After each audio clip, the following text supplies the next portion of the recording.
Aujourd'hui, Seigneur, nous célébrons l'accomplissement d'une grande prophétie. Amen. Une prophétie qui nous prouve que lorsque Dieu parle, il accomplit. Parce qu'il est un Dieu fidèle. Amen.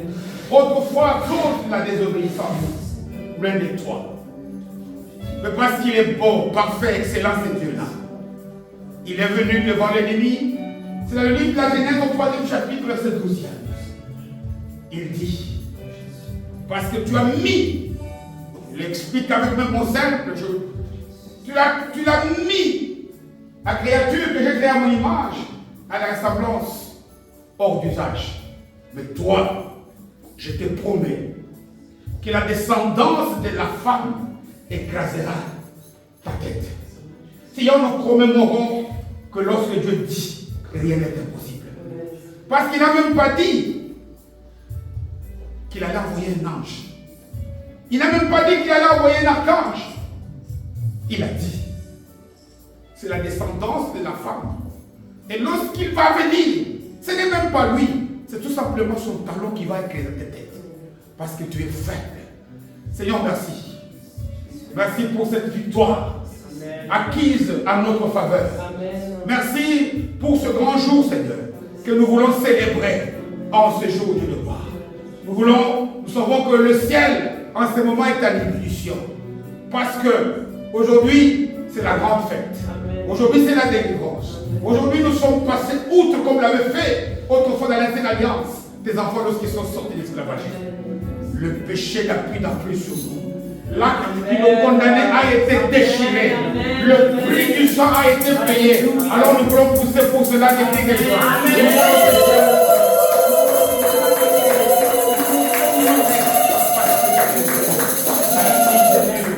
Merci. Merci. Il n'a jamais changé. Amen, amen. Amen, amen. En tout cas, c'est la joie qui est dans nos cœurs. Je vous dis d'abord à nous tous un grand bonjour dans le nom de notre Seigneur et Seigneur Jésus-Christ. Amen. On n'aura jamais dit que aujourd'hui c'est le jour le plus grand, le plus merveilleux pour nous. Amen. Et laisse que à moi-même d'abord et à chacun d'entre vous ici, je puisse nous souhaiter une excellente fête de Pâques. Amen. Que cette Pâques 2024 soit gravée d'une empreinte indélébile dans la vie de chacun d'entre nous. Amen. Vous savez, on fête quand on dit la résurrection, c'est vrai. Mais aujourd'hui, c'est plusieurs choses en même temps. Vous savez, Pâques, c'est la démonstration même de l'amour de Dieu envers les hommes. Quand Jésus dit au docteur de la loi, comment il s'appelle, Nicodème, car Dieu a tant aimé le monde qu'il a donné son Fils pour notre salut. Donc, Pâques exprime que Dieu nous aime. Chaque fois, quel que soit à quoi tu regardes, mais sache que si le monde ne t'aime pas, Dieu t'aime. Amen. Amen. Vous savez, quand on parle aussi que par la Pâque, Dieu nous a pardonné le péché. Oui, c'est vrai. Mais c'est une partie de la réponse. Parce qu'en plus du pardon du péché, il nous a réconciliés avec le ciel.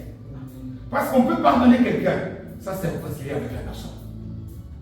Nous sommes réconciliés. Aujourd'hui, la relation qui existait autrefois avec le ciel, elle est rétablie. Voilà pourquoi le Christ est venu pour détruire les œuvres de qui? Du diable. Tout ce que nous avions lorsque nous étions de Dieu, il l'a détruit. Et nous pouvons dire des tas de choses comme ça. Pourquoi? Parce que par cette fête aujourd'hui, ton statut, mon statut, le statut de chacun d'entre nous, notre identité a changé. Nous ne sommes plus les citoyens du ciel. Alors pour cela, acclamons très fort les sœurs.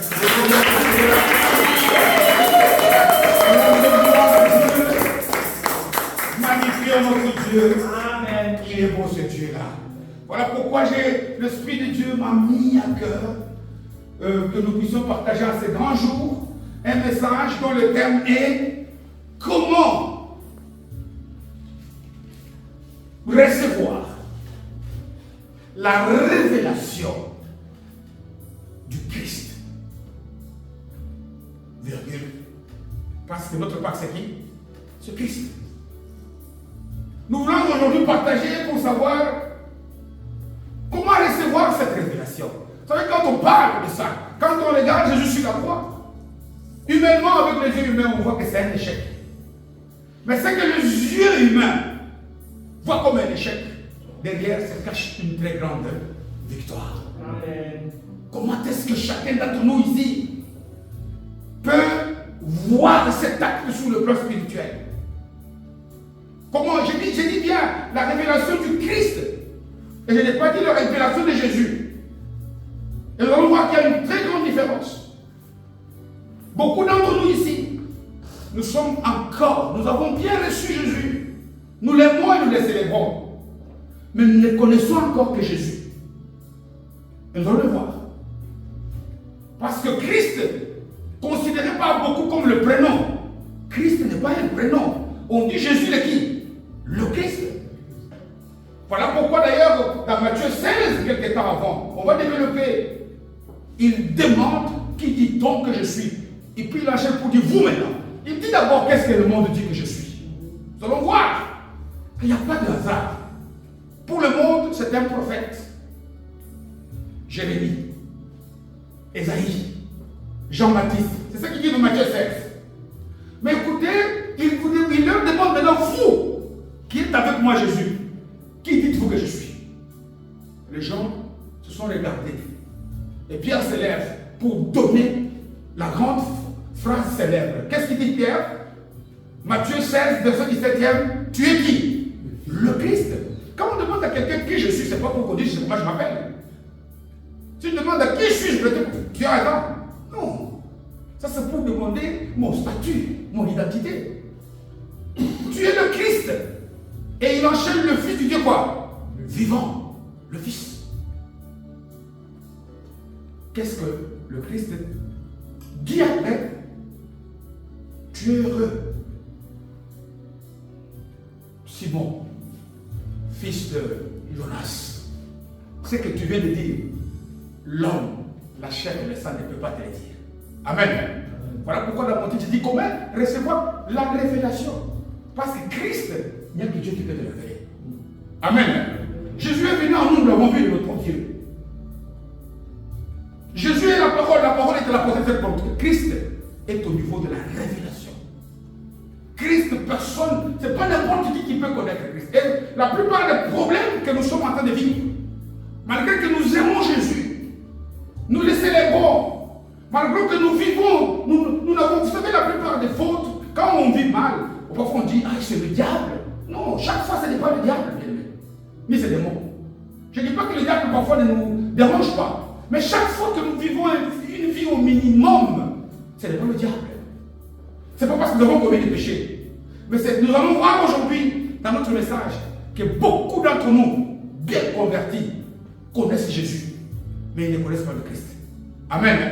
Tandis qu'alors que Paul dit aux Corinthiens, 1 Corinthiens chapitre 5, verset 6e, notre Pâque c'est qui? C'est Christ. Notre Pâque c'est Christ. Vous voyez voir que dans la parole ici, on parle parfois de Jésus. Jésus a marché sur de l'eau. Dans la parole, on parle de Jésus-Christ. Dans la parole, on dit Christ. Ce n'est pas des hasards.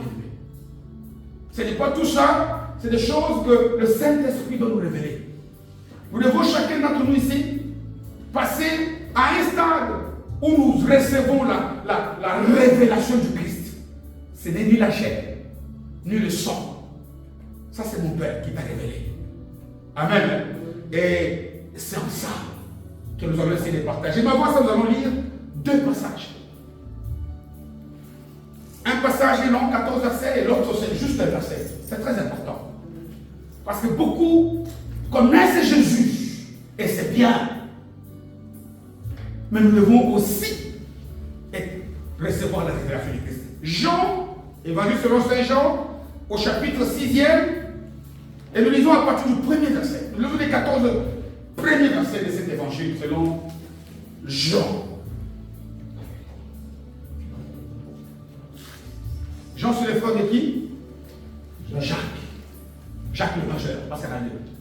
Il y avait le majeur et les mineurs. Nous y sommes? Il est écrit ceci dans la parole de Dieu que j'ai lu au nom de Jésus le Christ. Après cela, Jésus s'en alla de l'autre côté de la mer de Galilée, virgule chez moi, des Tibériades. C'est toujours le même cours d'eau. Mer de Galilée, lac des Tibériades, Jean 6. Jean 6e chapitre, à partir du premier verset. Jean 6, donc après cela, Jésus s'en alla de l'autre côté de la mer de Galilée, c'est-à-dire mer de Tibériades, appelée aussi lac de Génézareth. Une grande foule le suivait parce qu'elle voyait les miracles qu'il opérait sur les malades. Jésus monta sur la montagne et là il s'assit avec ses disciples. Or la Pâque était proche, la fête des Juifs.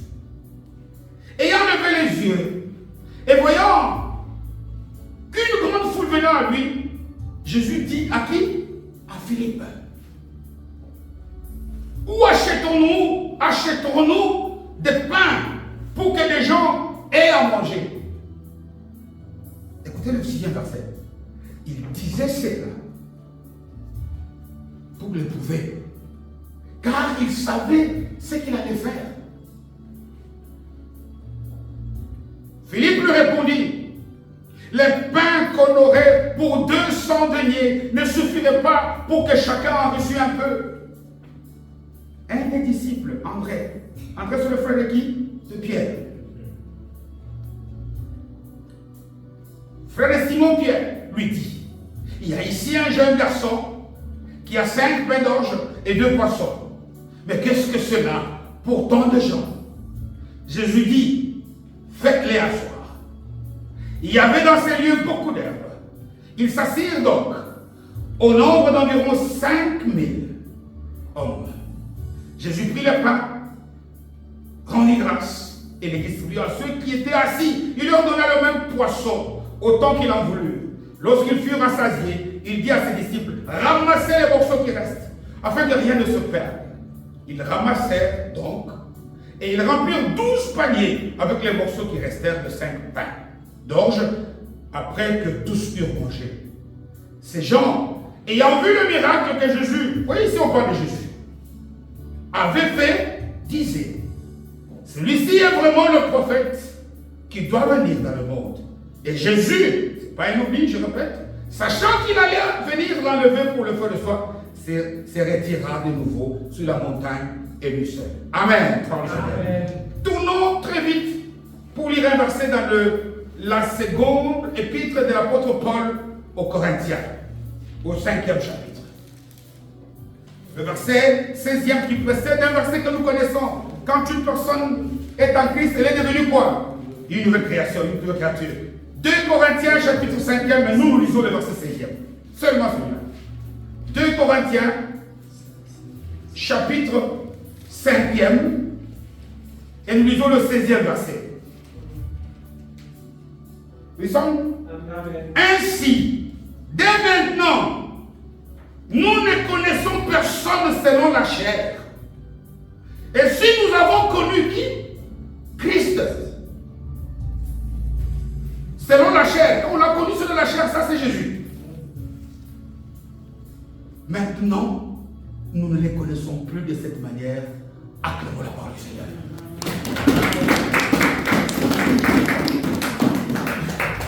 Amen. C'est très important ce que je dis ici pour notre marche chrétienne. Ce message de Pâques peut marquer un nouveau départ dans ta vie, dans la vie de chacun d'entre nous ici. Je le répète,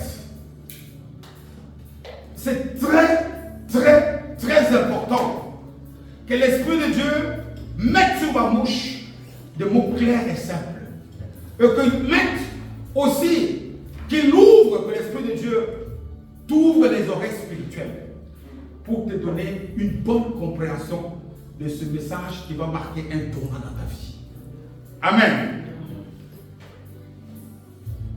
Comment expérimenter cette révélation-là? Comment recevoir la révélation du Christ? Comment recevoir la grande révélation? Parce que Paul dit, attention, pourquoi il met les Corinthiens en garde dans le deuxième passage? Attention, nous avons connu Jésus. Connaître dans la chair, ne prenons pas la chair ici au sens négatif, on dit toi tu es charnel. Connaître Jésus et connaître le Christ dans la chair, c'est connaître Jésus avec la compréhension humaine, avec la logique humaine, avec notre intelligence, avec la manière de comprendre des choses des gens, des hommes, des humains. Paul dit, si autrefois nous avons connu, c'est ça qu'il dit, nous avons connu Jésus, mais c'est très bien. Mais nous devons passer maintenant à une nouvelle dimension, associée à Jésus, que Jésus devient qui? Le Christ. Voilà pourquoi l'apôtre Pierre, lors de sa grande prédication, au jour de la Pentecôte, quand il parle, il dit, vous voyez, vous juifs, c'est Jésus que vous avez tué. Vous avez tué un homme. Dieu l'a élevé, il l'a fait, comment? Seigneur et Christ. Voilà pourquoi Paul confirme, il a reçu les noms au-dessus. Là, on parle du Christ. Amen. Parce que c'est devant Christ que tout genou fléchit. Amen. Amen. C'est devant Christ que toute langue confesse que c'est lui le Seigneur et le Sauveur. Amen. Amen. Amen. Connaître Jésus est très bon. C'est même obligatoire. Si tu ne l'as pas encore connu, on verra. On ne peut pas, parce que, vous savez, Christ, on le révèle. Dites-moi un peu. Révéler, ça voudrait dire quoi? Révéler, ça veut dire divulguer un secret. C'est ça, non? On révèle quelque chose qui est caché. Le même Paul, d'ailleurs, quand il parle de la révélation du Christ aux Colossiens, il dit que c'est un mystère caché aux sages. C'est parce qu'un mystère, il faut qu'on te donne des clés. Tu ne peux pas la connaître. Il faut qu'on te le révèle. Mais on ne révèle pas des secrets à n'importe qui. On ne révèle pas quelque chose d'important à n'importe qui. Si quelqu'un te révèle quelque chose, la personne t'aime. La personne a confiance en toi. C'est que tu as une relation d'intimité avec la personne. Amen.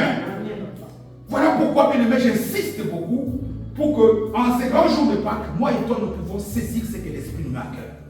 Le texte de Jean commence très bien. Il dit après cela, c'est après les événements qui viennent de se passer dans le chapitre qui précède. Jésus vient d'opérer un très grand miracle à la piscine de Bethesda. Jésus a redonné goût à la vie à cet homme qui était malade depuis 38 ans. Et c'était un jour de sabbat. Et comme toujours les religieux viennent, comment tu peux faire ça le jour? Et s'ensuit une grande discussion. Et dans cette discussion, Jésus a parlé. Il leur a dit des choses. Il a vu que ceux-là, ils ne comprendront pas. Parce que eux, ils n'ont même pas encore connu Jésus. Amen. Parce que eux, ils sont encore en dehors. Voilà pourquoi à la suite, il prend maintenant ceux qui ont rencontré Jésus.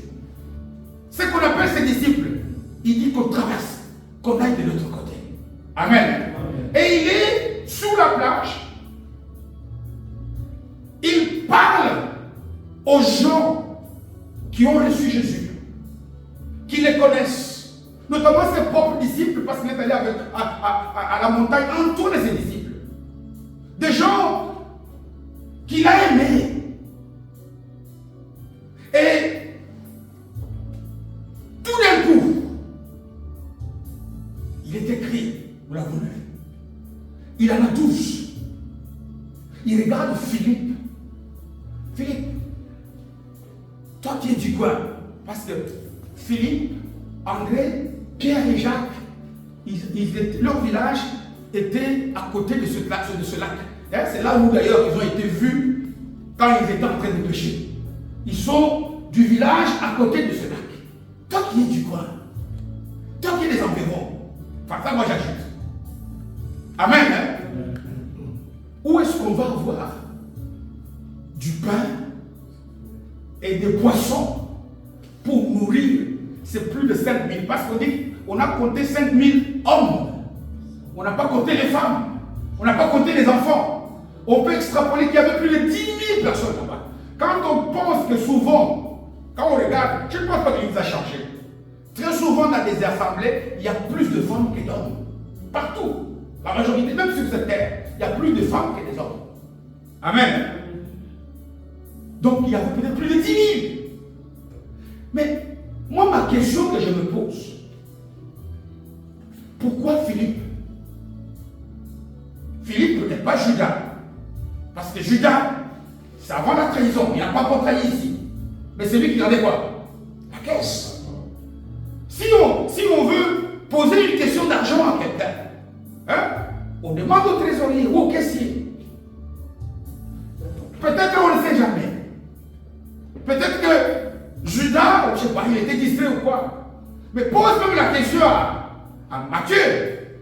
Parce qu'on nous dit que Matthieu a été péagé ou comment on appelle ça? Le nom Matthieu, on appelle quoi? Voilà, le collecteur d'impôts. Il connaît, il manipule les chiffres. Ces gens-là, quand tu as une dette, c'est comme si on faisait un tri terrible. Ça rigole jamais, les gens des impôts. Les figures sont toujours fermées. Ils connaissent les chiffres. Mais, mon Dieu, pourquoi Philippe?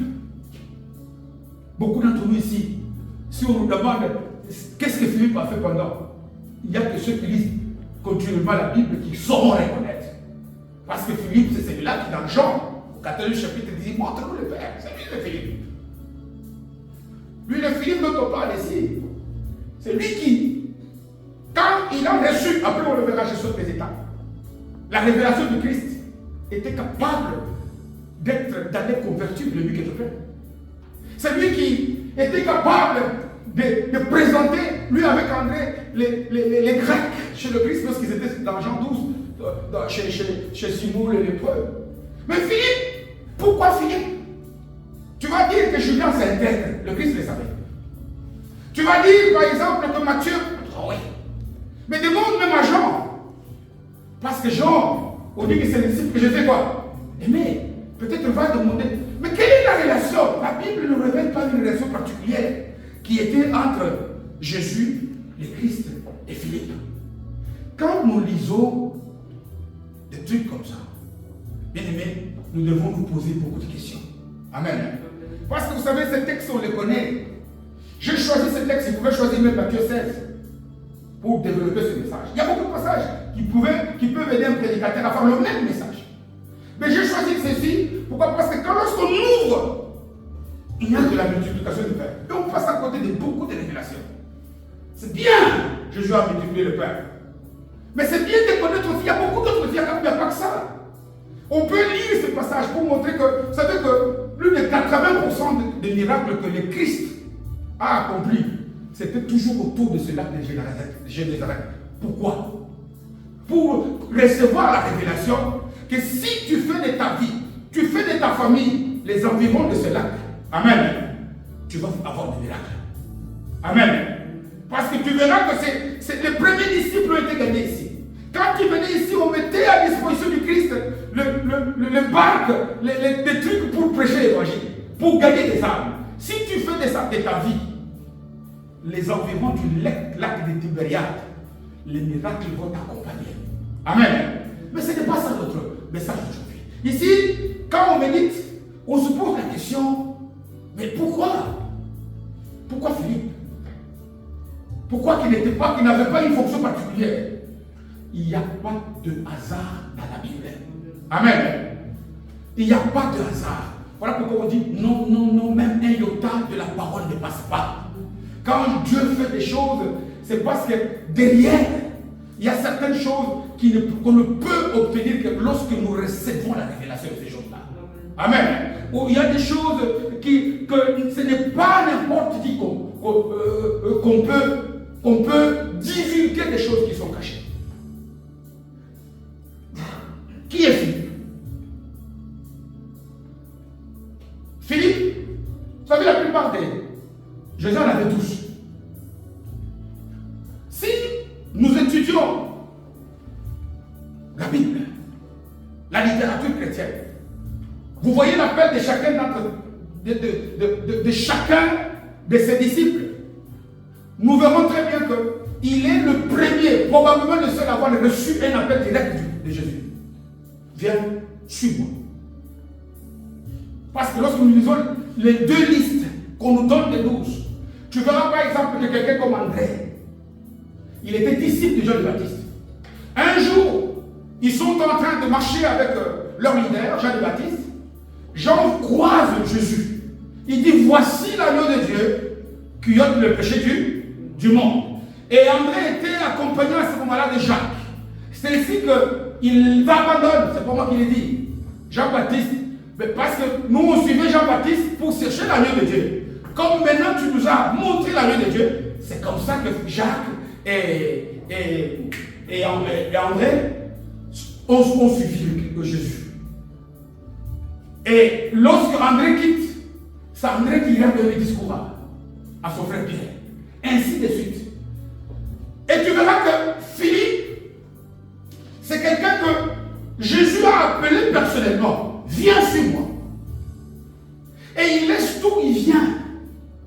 Quand il vient, il est convaincu que c'est ça le Messie, c'est ça l'agneau de Dieu qui avait été. D'ailleurs, il est tellement joyeux que quand il court, Jean ici au premier chapitre, vers la fin, il nous dit qu'il va croiser Nathanaël, qui était en dessous des arbres. Vous connaissez le passage, n'est-ce pas? Il lui dit, viens avec moi Nathanaël. C'est lui qui a appelé Nathanaël.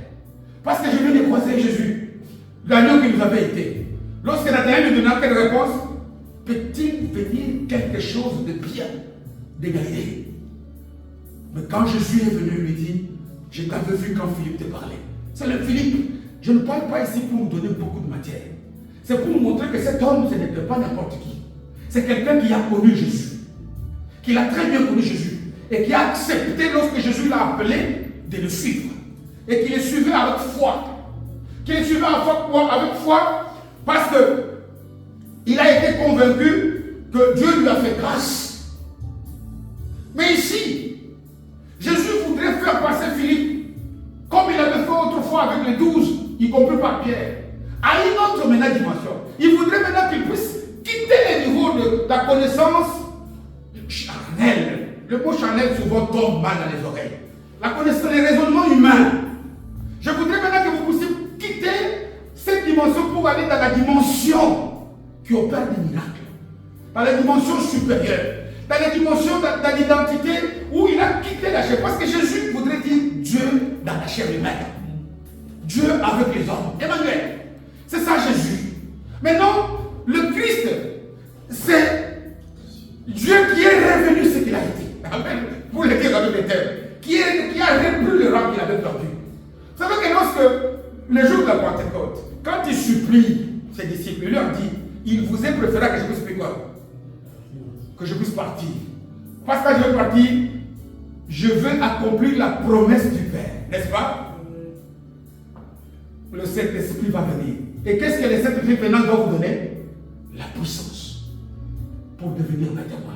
En fait, en Jésus, en recevant Jésus, nous avons reçu la parole. N'est-ce pas? C'est là où peut-être ça, je ne pourrais pas déranger. Or, la parole, dans Jean 1,12, nous donne quoi? Le pouvoir de devenir les enfants de Dieu. N'est-ce pas? Mais Christ nous donne la puissance d'exercer en tant qu'enfant de Dieu. Amen. Et ça, c'est-à-dire que vous savez, il y a une différence entre un pouvoir et une puissance. Un pouvoir sans puissance, il est nul. Tu n'as pas d'impérium. Les chrétiens, nous sommes restés au niveau des présidents libres. Amen. Des gens sans impérium, sans réalité du pouvoir. Nous avons le pouvoir, oui. T'as jamais vu? Imagine-toi que tu vois un flic sourd. Il a le pouvoir de t'arrêter, n'est-ce pas? Mais il est sourd. Est-ce qu'il peut t'arrêter? Tu peux me le gifler et lui donner demander. Parce que la puissance nous permet d'agir. T'as dit, voilà pourquoi Jésus dit, moi je suis quoi? Le chemin. Jésus nous montre la route pour aller vers Christ. Voilà pourquoi Jésus dit, je suis la porte. Mais la porte, c'est pour ouvrir, entrer dans la maison. La plupart d'entre nous, nous sommes calés au niveau de la porte. Et aujourd'hui, à la plaque ici, il dit, rentre dans la maison. Tu es déjà sur le chemin. C'est une très bonne chose. Avance encore. Amen. Cherche à connaître Jésus dans une autre dimension. Pourquoi? Parce que, remarquez que quand tu poses la question à Philippe, et Philippe lui dit, l'argent, même si on avait 1 million, je l'ai dit autrement, il a réfléchi comme qui? Comme un homme.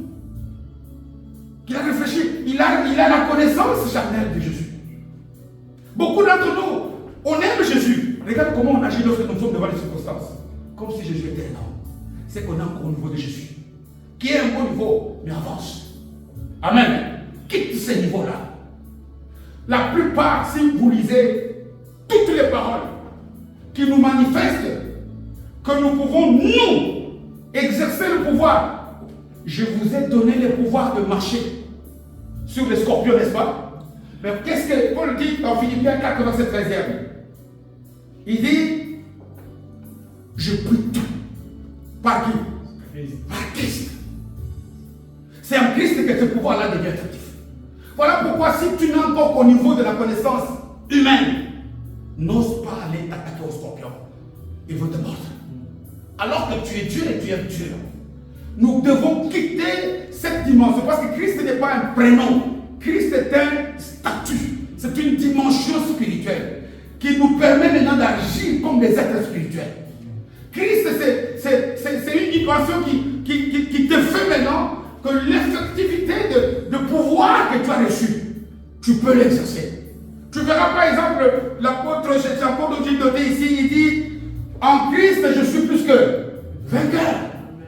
Il y a des tas de passages, j'en ai noté quelques, par exemple ici, Ephésiens 1, verset 3, verset connu, on l'a cité dernièrement. Nous sommes bénis de toutes les bénédictions. En qui? On n'a pas dit en Jésus. Ce n'est pas ici pour minimiser Jésus. Tu ne peux pas arriver à Christ sans passer par Jésus. C'est la porte.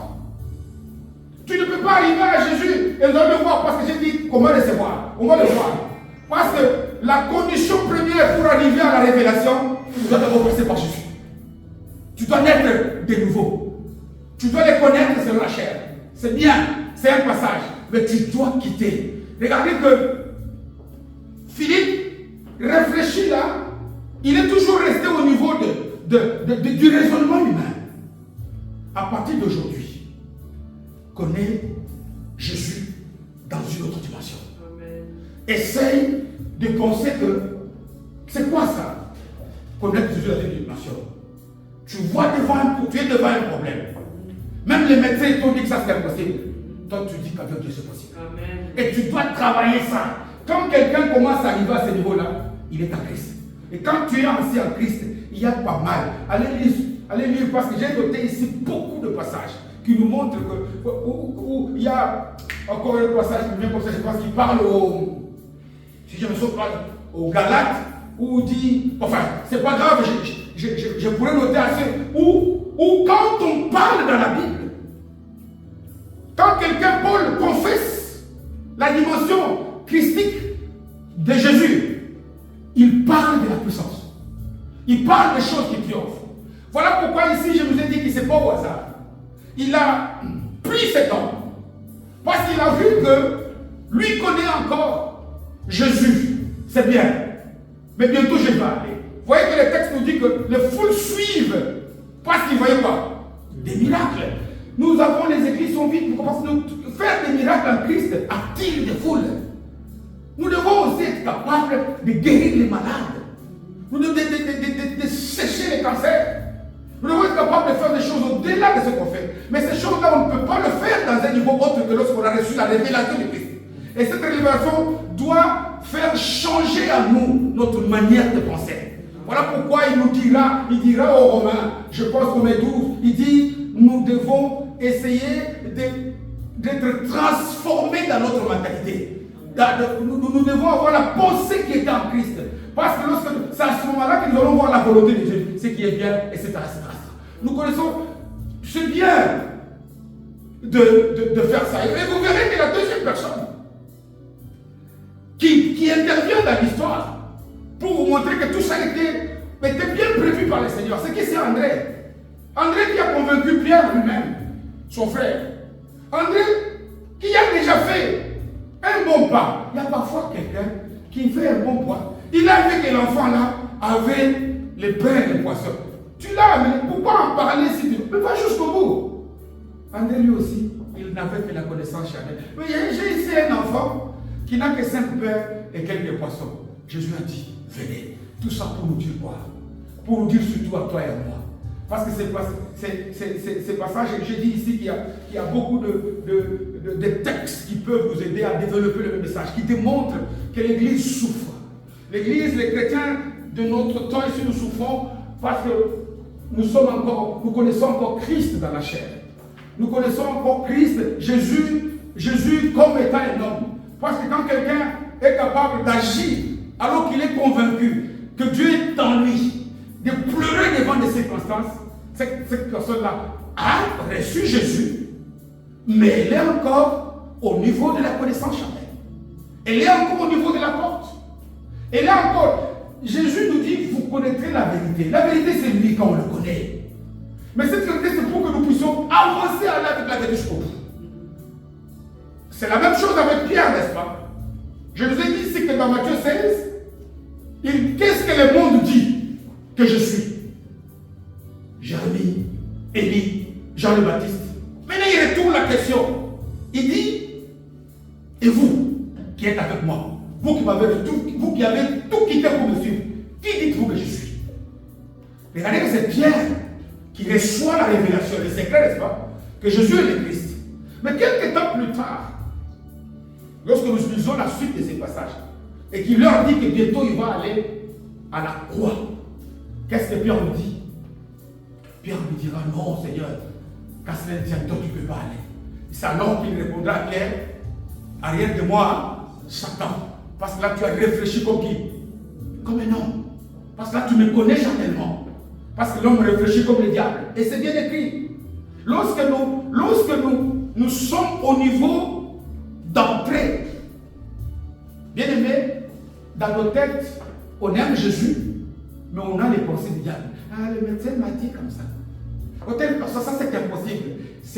Où est-ce que toi tu mets quand Christ te dit que ce qui est impossible aux hommes est possible à Dieu? Où est-ce que tu mets ça? Nous devons formater notre manière de penser. Amen. Nous devons demander à partir de ce jour que l'Esprit de Dieu puisse changer la manière de voir de tout et chacun. Nous devons, bien aimé, réfléchir, savoir que tu as reçu Jésus, tu iras au ciel. Mais si tu n'as pas sur cette terre la révélation du Christ, tu n'auras pas de miracle. Tu vivras de la grâce commune. Tu as reçu Jésus, c'est une bonne chose.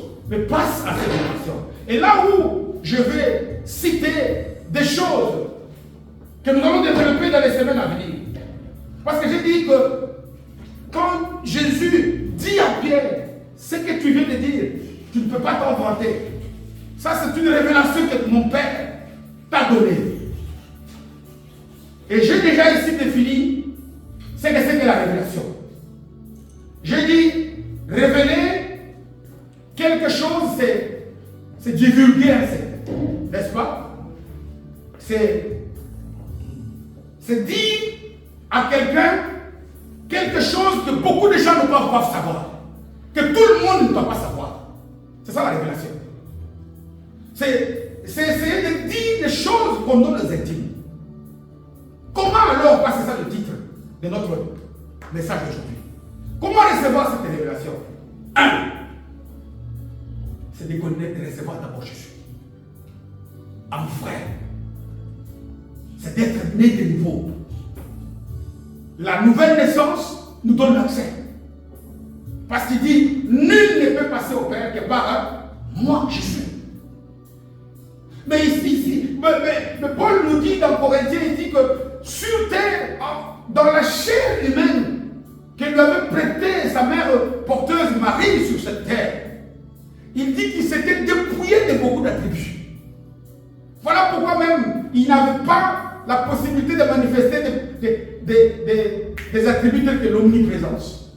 Quand on lui dit que ton ami Lazare est décédé, il doit marcher sur l'âme. Mais c'est dans la dimension de Christ qu'il transcende le temps et l'espace. Qu'il est capable d'être ici et d'agir à des milliards de kilomètres. C'est dans toi aussi et moi aussi. Parce qu'il dit que comme le Père m'a envoyé, moi aussi j'ai fait quoi? Je vous envoie. C'est-à-dire que le même pouvoir, la même puissance, nous avons reçu le mandat. Le pouvoir on l'a. Si on l'a reçu, Jésus. Mais où est Christ? Un être de nouveau. J'aimerais te parler la grâce de Dieu que ce soit dans beaucoup d'événements, que ce soit des prédications ou de partages que nous faisons lors des veillées, nous puissions partager des messages pour que les gens puissent savoir c'est quoi réellement être né de nouveau. Parce que dans le passage, nous avons lu 2 Corinthiens 5, 16. Le 17e, on le sait beaucoup. Quand une personne est en Christ, elle est devenue une nouvelle création. Voici les choses anciennes sont passées, toutes choses sont devenues nouvelles. Mais on dit que c'est lorsque on passe de la connaissance humaine à la connaissance spirituelle. Et cette connaissance spirituelle passe par d'abord, la vraie nouvelle naissance, et puis deuxièmement, aussi longtemps que l'héritier est enfant, il vit comme quoi? Comme un esclave. Donc la deuxième dimension, naître de nouveau est une chose. Mais devenir mature est très important. Parce que quand on parle, je sais que quand on annonce maintenant comme ça, la plupart des gens pensent que le pasteur va dire va jeter sur la montagne. Et puis dire non. Tu sais, quand une personne est mature, elle reçoit l'esprit de discernement, de pouvoir regarder le frère Jean-Marie et lui dire frère Jean-Marie, tu as un problème. C'est vrai, c'est pas vrai. Si nous grandissons spirituellement, l'église est pleine aujourd'hui de bébés spirituels. Il y a des gens qui ont 50 ans à l'église, mais ils se contentent encore du lait. Pierre le dit, et Hébreu aussi le dit, vous qui deviez manger plus que la semoule, manger des os, des quoi, donc des choses dures, vous vous contentez encore des choses de bébés. Pourquoi? Parce qu'on ne grandit pas. On ne peut révéler, ne peut connaître Jésus dans sa dimension christique que celui-là qui a atteint l'âge spirituel de maturité. Amen. Voilà pourquoi je bénis beaucoup Dieu. J'étais heureux par rapport à notre partage du vendredi de la juillet. La plupart des choses ici, je ne vous ai pas parlé des messages de dimanche. Je l'avais déjà préparé depuis un certain temps. Mais la plupart des choses ici sont revenues. On a parlé de la maturité, on a parlé de l'enfance, on a parlé du fils, on a montré que... Pourquoi? Parce que ici, pourquoi Jésus, c'est à la fin de son ministère qu'il leur donne cette révélation. Parce qu'il a parcouru avec eux pendant 3 ans. Ils ont vu que maintenant ils sont matures. Il a dit maintenant je vous appelle mes amis. Voilà pourquoi il peut montrer à Pierre, il peut montrer à André, à Philippe, que même si vous n'êtes pas des stars bibliques, mais si vous avez la révélation du Christ, les choses vont changer. Lisons la Bible, les Écritures, le Philippe, après sa croissance, après avoir reçu cette révélation, avec Jésus tout est possible. Cet homme a changé. Amen. Que Dieu t'aide, que Dieu m'aide. Parce que ça, personne d'autre. La révélation, un secret, on ne donne pas au groupe. La révélation est personnelle. Amen. Que chacun travaille dans sa marche avec Jésus. Nous avons jeté la porte. Nous l'avons rencontré. Mais il nous voit. Il a vu les Philippe ici souffrir. Il a dit à les Philippe, viens, enseigne. Parce que Philippe, c'est toi. Philippe, c'est moi. André, c'est toi et c'est moi. Quand tu tiens quelque chose, dis Christ à moi, c'est l'assurance de quoi? De la gloire. Que Dieu le sache.